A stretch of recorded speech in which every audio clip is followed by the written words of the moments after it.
Hey guys, Claire here, and in today's video, we're going to talk about all things Harry and Meghan. While celebrating his 40th birthday, the Duke and Duchess attended the tennis tournament for the Alliance for Children's Rights. This tournament raised funds that went directly to supporting children in foster care. The caption under Kelly's post says, "To our presenting sponsors, the Archwell Foundation, Harry and Meghan, you have been such a guiding light for our family, not just in the way that you've shown up in friendship, but how you've shown up through the incredible work the Archwell Foundation does every day." Now, of course, Meghan's bestie Abigail Spencer was also at the event, and Highbrow Hippie, who is Meghan's hair colorist, was also there as well. For the fashion girlies, Meghan wore this fabulous dress and Aquazzura heels. Harry, Meghan, Oprah, Alicia Keys, Gayle King, and other A-listers were spotted attending Tyler Perry's star-studded birthday bash. I love how unbothered these two are. Whilst the British press and, Twitter and the rest of it are going absolutely crazy about Meghan Markle and her being a diva and with her stilettos and sending 5 a.m. emails. And these are reports from a long time ago. She's just getting on with her life, with her hubby.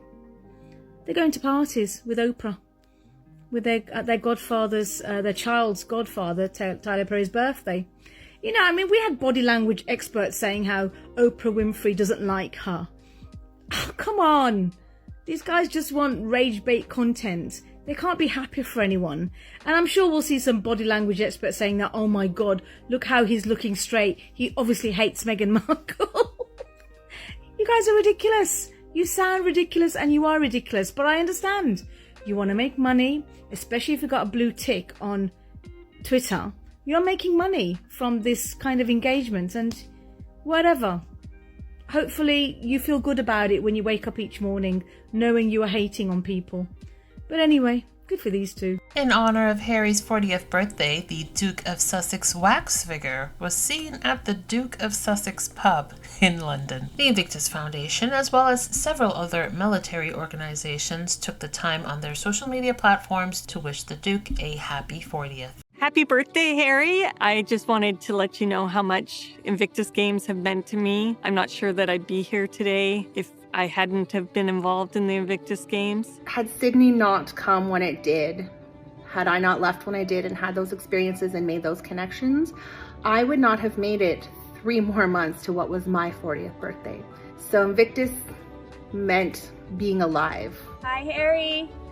Happy 40. I'm out riding my bike, Vancouver Island, and wishing you and all your family very best. Happy birthday, Prince Harry. The work that you do with the Invictus Games is so important. It changes lives. It changed my life. Happy birthday. And I want to say thank you from the bottom of my heart for the Invictus Games. You've changed my life.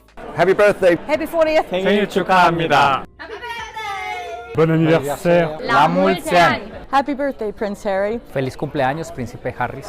Happy birthday, Prince Harry, from us all at the IGF. Have a good one.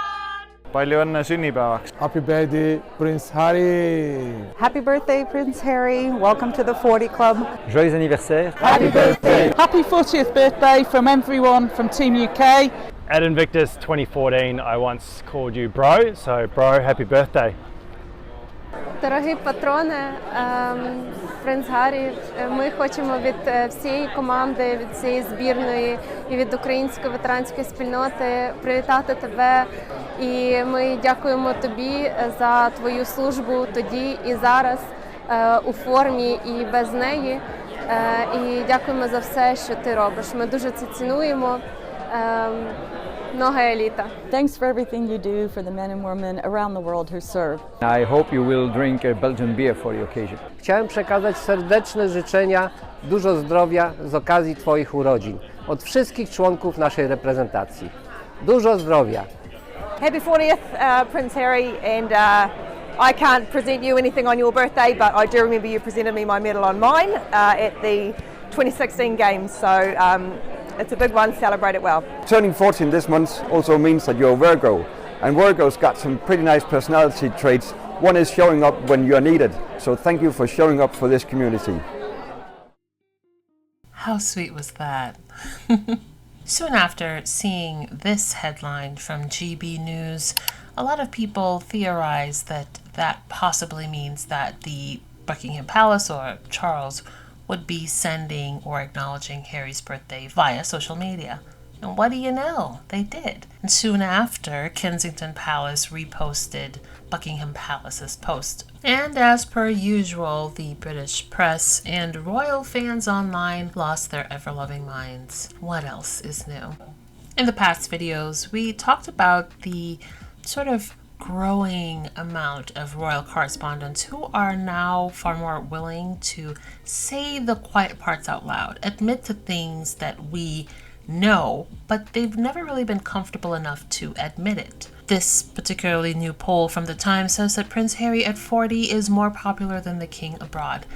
I know this, and I feel like you guys know this. When Harry and Meghan go just about anywhere, they're wonderfully and warmly received, so no surprise here. There's also this piece written by Tessa Dunlop that says Harry at 40 might miss Britain, but the uncomfortable truth is that we may miss him more. It goes on to say the Duke's aptitude for service is the main stumbling block for those who remain on the other side of the Atlantic. For those who long for a royal reconciliation, Harry's success story in America explains its gaping absence. Always the more charismatic of the two, a new age Harry, comfortable in his own skin, joshing with the kids in Colombia, is jarring for William. Even now, when a cold war keeps the two siblings apart, the Prince of Wales finds himself inadvertently playing catch-up with his little brother Harry. It was the Duke who first defied royal rules to sport a stubbly beard, and long before Kate's sumptuous scripted recovery film, it was Harry and Meghan who produced heavily curated versions of their healing journeys. The couple's infuriating knack for identifying the zeitgeist and running with it has kept the Sussexes in the headlines. When it comes to being royal, a toxic cocktail of privilege, service, and celebrity, the Sussexes have nailed it. Back in Britain, that hurts. Had the Duke bombed out stateside, the scenario might be very different. But as long as Harry makes a fist of his new life, upstaging the future king in corners of the world where the white man's legacy remains contested, reconciliation will remain elusive. That places the onus on Charles. While Harry may ponder on what he's left behind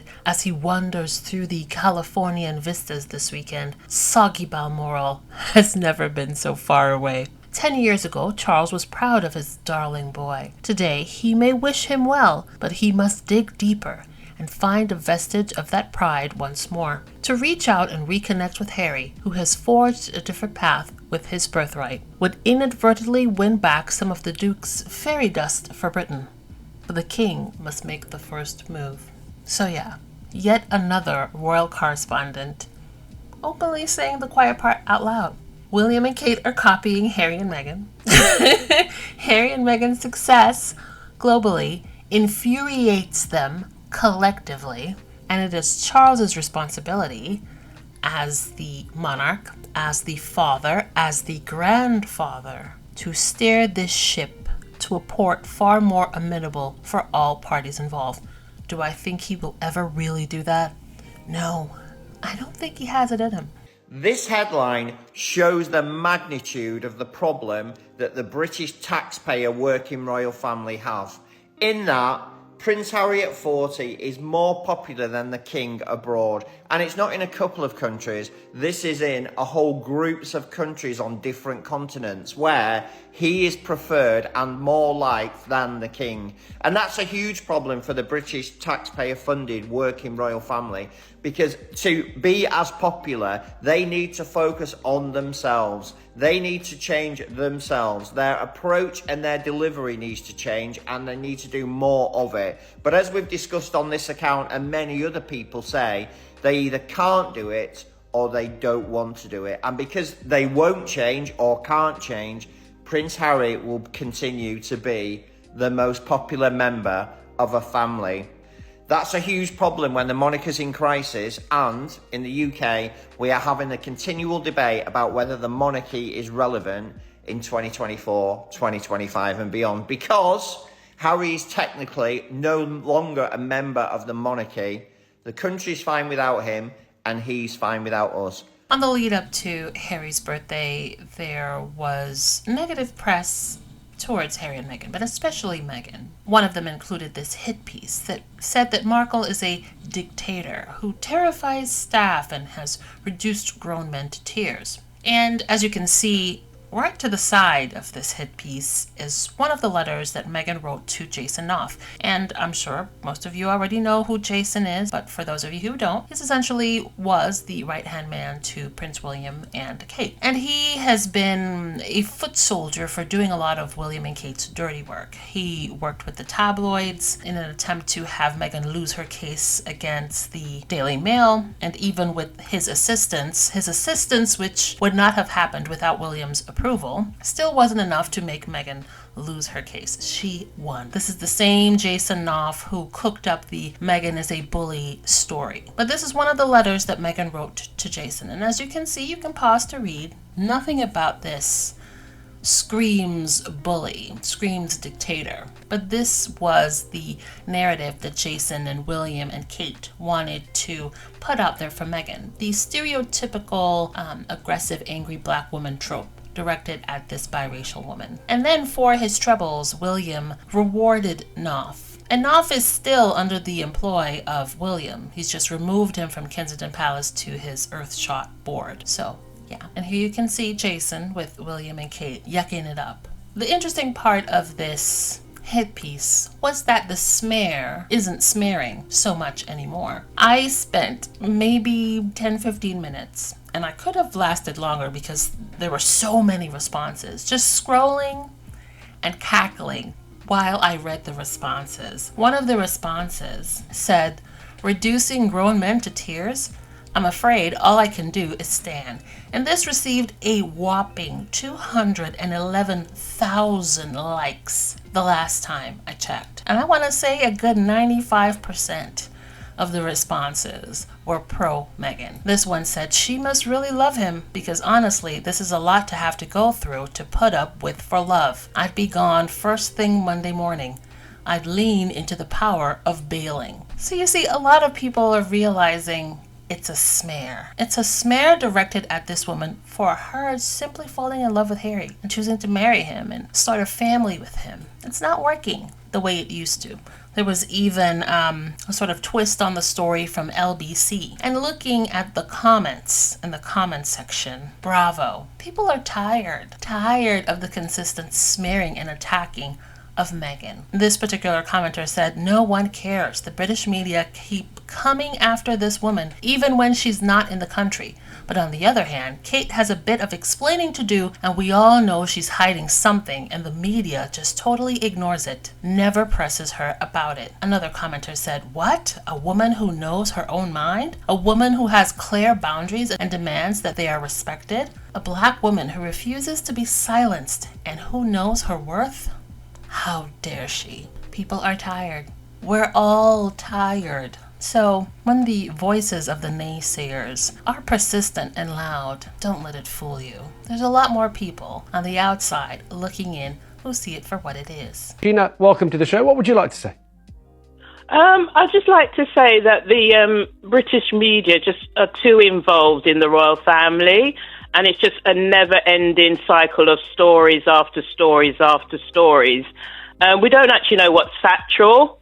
We don't know, Carol, you disagree with that? Well, of course I disagree with that. You know, I mean, the idea that the British media are making stuff up is farcical. It just doesn't happen. And if you think that Harry and Meghan don't want to be in the papers, why do they keep on talking to the media and to media outlets? Yeah, but isn't William and Kate's comms team doing the same?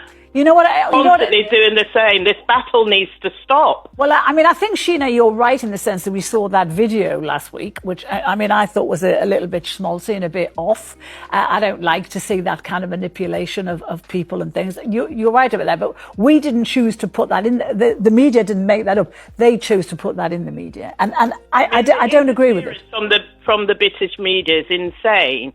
And I've got to say, Carol, that also in the past you've written horrible stories about Diana, horrible stories about William and Kate before Meghan came on the scene. When you say It's horrible, what you've done. You've written horrible articles after articles about the royal family. Because I am a columnist. I'm employed for an opinion, and that's what I do. I give my opinion. Whether you and you're doing the same now. So you think it's horrible? I mean, you were doing it to Diana. What was I doing to Diana? And then after Diana, you wrote horrible articles about her. Yeah. And then after Diana, you wrote horrible stories about William and Kate. Yeah. And now you stopped on William and Kate, and now you're on Harry and Meghan. Yeah, that's just what I do. I'm just a cruel, awful person. Sheena, thank you. I mean, everyone's entitled to their opinions, whether we like them or not, but at least we can discuss them perhaps in a calm and respectful manner. I mean, we are never in the room when these things are happening, these fights between William and Harry or, Kate and Meghan. And so the people who are feed the information, feed the story they want to get out to their comms team or to their favourite sources in the media, and then they put it out, often without challenge, for the British people to either accept or to resist. And there are lots of people here who are seeing through that, and that's why we're getting this conversation. Are you comparing what the comms team at Buckingham Palace put out compared to what Meghan and Harry put out? Are you actually comparing them and saying it's done in different ways, and maybe different language is used, that, recollections may differ. Done in total. Recollections may differ, but it means the same thing. Do you think it's time that the royal family sort of put this rift together? Do you see this as a bit of an olive branch, this social media post? No, not at all. Mm-hmm. Would you like to see them reconciliate? If it's going to happen, but I think there's agenda to it. Harry and Meghan are fine. Mm-hmm. They're happy. They've got their children. They're living. The British media and the royal family don't like that.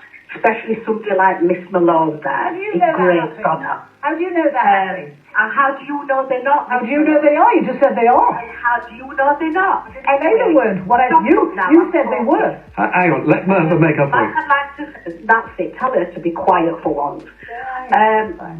The royal family, it's never mind Harry and Meghan trashing the royal family. Look what the royal family's done to Harry and Meghan. But you don't say anything. What have they done? Right, now, my darling.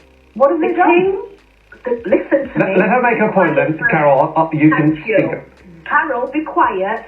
The royal family, especially Prince William, we've all found out it's him who's doing all the leaks. This is an agenda because they've had such bad backlash on that stupid little video thing they did last week or the week before. So they're trying to make themselves look better. All right, Merva. We're not stupid. Thank you. Can I Thank you. ask a request? Thank you, Merva. We've heard from you. You've made a lot of points. I think it's fair to let Carol. Let me ask Merva a question. Where's your proof that Wills has been doing all this leaking? Where is it? What do you know? Oh, darling, we know. We're not stupid now. Oh, I see. Okay, so you don't know, in fact. So I just asked you, we're not stupid. Where's your proof? Carol, go back on GB News. But he has put forward his views that he has been badly treated by the family. And have you ever heard William say that? Have you ever heard the King say that? Have you ever heard Camilla that they've been treated badly by him? Have you heard them speak out like Harry has spoken out? Never. They've never done it. But they don't need to because they have people willing to do their bidding in the press. And that's what do you think Harry does? Harry's briefing all the time from America. I'd like to say we should get rid of all the royal family. I don't think it's worth them being here, to be honest. But what will we talk about, Caroline, if they're gone? The point. To get rid of them. What? Because we don't need them.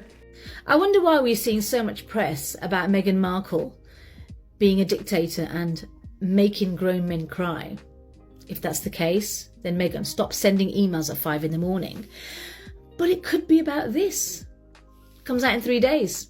Another, I think it's a 4-parter on Prime, about the interview that shocked the world between Emily Maitlis and the Queen's favourite son, Prince Andrew. You can see the real interview on YouTube, the whole thing. It's fascinating. But this series is going to be very interesting. But not many people are talking about it. I wonder why. So get this, guys. A Meghan Markle set-up, coordinated attack was completely backfiring on the royal family, the royal press, the establishment, those who set this up very clearly to use as a distraction. Of course, a Hollywood Reporter article came up, a damning bombshell report in regards to how Meghan Markle is very rude, abrupt, and made men cry and reduced them to tears. This completely backfired, and everybody loved the fact that she was able to stand up to men in these office workspaces, and for the fact that, she has so much confidence, whether this story is true or not. 50% of people believe that, they're happy for her, and 50% believe that the story is completely fake. In other words, this was nothing but great PR for Meghan Markle, because this story went absolutely viral and everybody was laughing and supporting her. We know that this story was used as a distraction for the bad PR that Will and Kate get, because they used Meghan Markle as a distraction before for the Rose Hanbury affair, and they definitely seem to be playing the same media PR 101 tactics. But in this case, it absolutely failed and backfired, and she got a huge amount of good press from it, Meghan Markle. The public were all completely behind her, supporting her and defending her against this bombshell report. Something that the royal press family did not expect in any capacity, and I absolutely love that. I absolutely love the fact that the set-up, coordinated, distraction-level attack on Meghan Markle did not work. It doesn't work over here anymore. They can't keep using Meghan as a chess piece for their moves and their fake PR nonsense, because it's never going to work. Worry about your own house, because the call is coming from inside the house. Worry about your own house, because these graves that they're digging for Meghan Markle, and that they have been digging for Meghan Markle, best believe you're actually digging your own grave instead. Family meeting. Today is the 40th birthday of Henry Charles Albert David. Isn't it exciting? It's his 40th mazel milestone birthday. But today also marks that he accepts his $8.5 million inheritance from Queen Elizabeth, the Queen Mother, his great-grandmother. But that's not even the biggest news. Look, the royal family put on their IG post wishing him, Boothang, a happy 40th birthday. Are the tides changing? They've been saying they've been having conversations. Harry and his father have been having conversations. And again, this is the official IG page of not George. What's his name? What's his daddy's name? Charles and his little friend. Y'all ready for this? Y'all see this? The Prince and Princess of Wales wished him a happy 40th birthday. What in the world's going on? Now, some of my colleagues are saying, well, maybe it's because it's 40th birthday, it's a milestone. Nah, I'm not believing it. I'm putting this in the sphere of they just had that disastrous PR campaign announcing Kate's comeback. And they need to do something to look good. That's just my take. What do you think? Prince William's 40th birthday was focused on Prince Harry, so it makes sense that Prince Harry's 40th birthday will also be focused on Prince Harry. Here's a decent article by the BBC where Prince Harry reflects on his many accomplishments. He says, "Whatever the age, my mission is to continue showing up and doing good in the world." He's a husband and father now, something that he's spoken on record about wanting since his youth. His Invictus Games service project, 10 years along now, has resulted in positively impacting the lives of thousands of wounded servicemen and women. He escaped the culture of a family firm that used him as a shield and a scapegoat, and fought for an independent life of freedom with his partner. He's found service after serving around the globe and in his own home country. His mother, Princess Diana, was shunned by that family firm, refused security, and abused by the press. Yet with her as an example, he's found a way out, although he's being caused continual harm by that island's monarchy and press. He's found purpose despite a life of privilege. Prince Harry says, bring on the next decade. And if you're also very proud of him, don't forget to leave your comment, because love is winning and service is universal.